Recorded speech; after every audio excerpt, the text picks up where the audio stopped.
Скажите мне, пожалуйста, что мне лучше рисовать? Аниме, котов-воителей или пони? Просто я подумала о том, что, аниме это как бы типа сложно для меня, я вообще в человеках не умею рисовать и решила позаниматься либо на котами, либо на понями.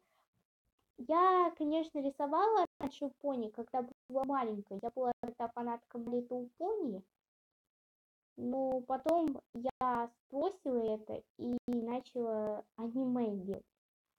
А потом сбросила эти, как там ее называются, коты-воители.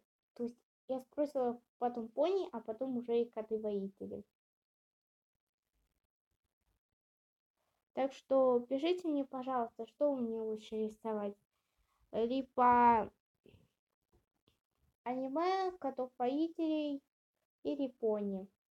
Пишите свои мнения в комментариях. У кого больше наберется голосов, того я буду стараться под стилем. Всем пока, спасибо за внимание.